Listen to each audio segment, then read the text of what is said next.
Hi, my name is Michelle Smith, and I am going to be talking to you today about learning problems in early childhood. All right, what is a learning problem first? It's the difference in the way a person's brain is wired. Oftentimes, children will have difficulties in reading, writing, spelling, reasoning, recalling, and or organizing information. But it's also important to remember that not all great minds think alike. Um, you might be asking yourself, is it a learning problem or is it something that's age appropriate? And it could be hard to diagnose from ages birth through 5. A misdiagnosis could possibly lead to inappropriate medication, which we wouldn't want for our kiddos. So it's important to always consult a pediatrician. So, what are the areas of possible concern for learning problems? We're going to talk about language, emergent literacy skills, cognition, motor skills, social behavior, and attention behavior. First up is language. So perhaps your child is slow in speaking words or sentences like late talkers, and this is beyond age appropriateness, remember. Maybe there's pronunciation problems, difficulty learning new words, or slow with vocabulary growth. There's difficulty finding the right words to use when speaking. Oftentimes, I'm guilty of doing that too. But again, beyond just like a normal possible stutter. Difficulty understanding and following simple one-step directions.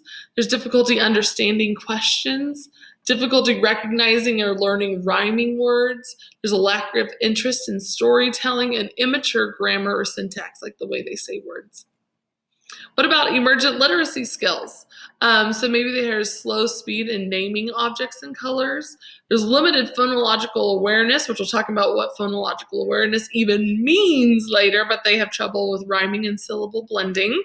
There's difficulty understanding that written language is composed of phonemes, going back to phonological awareness, which also means individual sounds. So the word bat is b-at instead of just, one big group of sounds. And letters that make up syllables or words. There's minimal interest in print and limited print awareness. There's difficulty recognizing and learning letters of the alphabet, just no desire.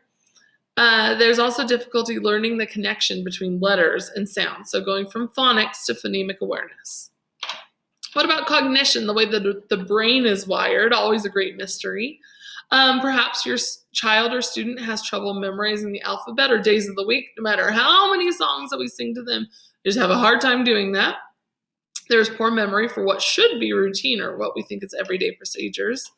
There's difficulty with cause and effect in sequencing or counting. There's difficulty with basic concepts such as size and shape and color. Motor skills, gross and fine motor skills are important, people. Okay, so maybe your child is clumsy beyond age appropriateness. Remember, there's poor balance. There's difficulty with the fine motor skills, the way that a kiddo will hold a marker or a pencil. And they have trouble manipulating objects such as stringing beads, tying shoes, buttoning, beyond age appropriateness. There's awkwardness with running, jumping, or climbing. Delayed gross motor skills, the bigger motor. And there's difficulty with or avoidance of drawing, coloring, tracing. They just don't have any desire to do it. Social behavior is another one. So there's trouble interacting with others, and they often play alone. They're hard to manage with all their temper tantrums. Perhaps they are easily frustrated and have difficulty following directions. Attention and behavior, so there's high distractibility and inattention, impulsivity, hyperactivity, difficulty changing activities or handling disruptions in routines, so they can't transfer from one thing to another. So maybe your child has some of these. Let me move that. There we are. All right, so maybe there's common learning problems in early childhood. So these are some of the top 5 things that your child might have. So perhaps it's dyslexia, ADHD, dysgraphia, dyscalculia, or processing deficits. Let's talk about what each of those means. Dyslexia is possibly the best known learning problem. Oftentimes these students will struggle with phonemic awareness. Again, those sounds, digraphs, consonant blends, like Bright, the BR next to each other, or the digraph, the two letters that work together to make the same sound, so CH, ch. Phonological processing, fluency, how smoothly a student can read, spelling, comprehension. Often these children with exceptionalities will have more than one of these signs. ADHD is the most common learning problem. These students often have trouble focusing and staying on task, easily distracted, and it could possibly be genetic. Research says that over 6.4 million children have been diagnosed with ADHD, but the good news is there is a medication component with this, so ADHD can be treated with medication if it is appropriate. Dysgraphia is the next one. Dysgraphia has to do with writing. So it's a writing exceptionality. There's trouble holding a pencil or crayons or markers or paintbrushes or whatever it is that they're trying to hold. There's tension. Ooh, they just can't hardly stand it while they're doing these kinds of things. They have trouble organizing their thoughts down on paper. So maybe you're asking them to draw pictures of morning, noon, and night, and they just can't quite organize those thoughts. And they can lead to further writing struggles later down the road. Dyscalculia is specifically with math, so ordering numbers, limited strategies for problem solving, basic math calculations, can't do it, adding, and they have difficulty with time measurement or estimation later on. Processing deficits, there's trouble making sense of sensory data. So there's difficulties in a traditional classroom without supports with these kiddos, which for all of these, there's difficulty in classrooms for these kiddos without supports. Most often auditory or visual deficits, and it makes it difficult to process and comprehend information that is being given to them. So how do I know what to do? Like my child has some of these, what do I do?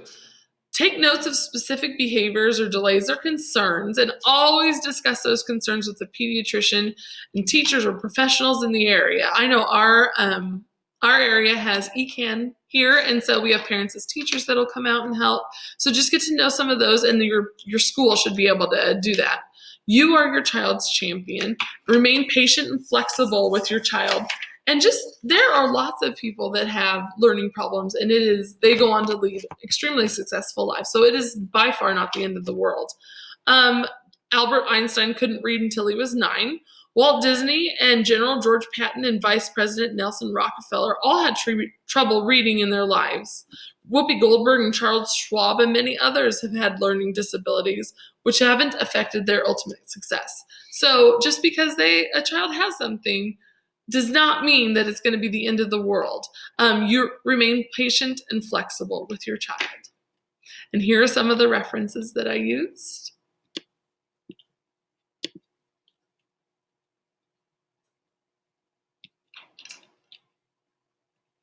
Feel free to access any of these references in order to gain more information. I know this is a basic general overview.